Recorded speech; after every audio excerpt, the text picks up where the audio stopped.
chronological. It means according to the sequence.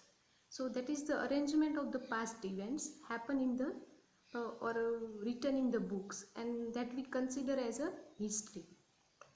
So it is not only the chronological just event, but through the history we can just try to know the emotions, feelings, ideas, culture of the past people, that how they were living, how they are just living their life, and what are the culture they are following, or the situation how they are handling. So all these things we can learn about the past people, so that is considered as a history.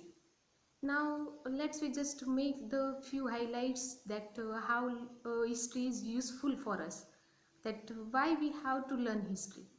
So about that, when we are just try to learning the history, try to knowing the history, so at that time we can make our ideas clear about the current time also.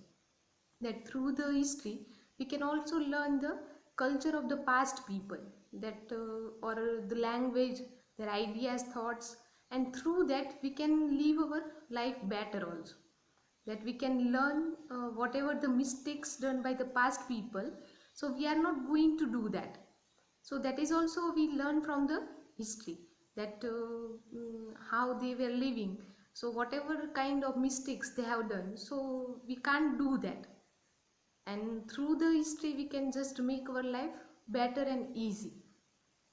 So it is not only that it is only learn us how to live, but beside it, it is also learn more than that. For example, if any person or any writer or poet have to write down any kind of poetry, so before to starting that writing poetry or any kind of form, they have to just go through the history. That through the history they just come to know that how we can write down a poetry, how we can write down a play or any other form. So through that we just come to know that how can we write down a better literature. So that is also we can learn from the history. And that's why the basic concept that history is very important for all of us, and we must have to know the basic history of any point. And when we talk about to writing the literature, so at that time it is must that the poet must have to know the knowledge of the past events or the past poets, that how they were written down the poetry, and what kind of particular style they were followed. So accordingly that they can just get the new idea by reading the history. And that's why history is not when we are just reading the history and knowing the history and then just try to write down any poet or any form. It doesn't mean that we are copying the things, but it means that through the history or by the reading of the history we can just or get the new ideas, that these things already have written down. Now we just try to know or we just try to write down more thing or something new. So that ideas comes from the history, and through the history we can just come to know these all things, and also just moralize our life also by knowing the history. That if we have just knowing the experiences of the past people, that if they have done such kind of things and that's why they have to suffer, so we are not going to do that in our present time. So to live present betterly and to live happily, we must have to know the history also, and to write down something to get the more ideas. For that is also we must have to know about the history. So accordingly the history, now I hope that you have cleared the what is the concept of history and why we have to know the history.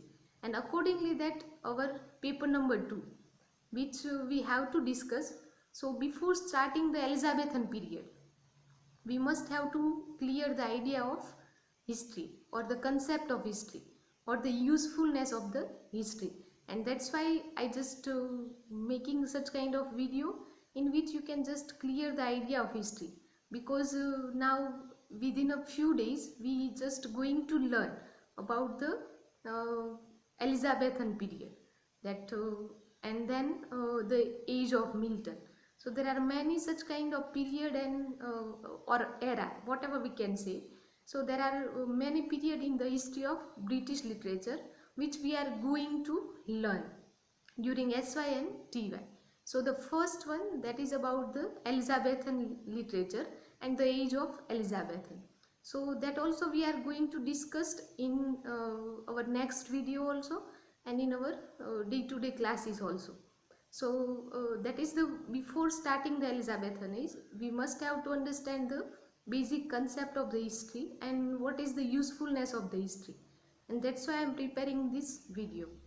So I hope that you like this video and you just learn something from this video. So thank you, and let's we meet once again through such kind of medium. So have a nice day.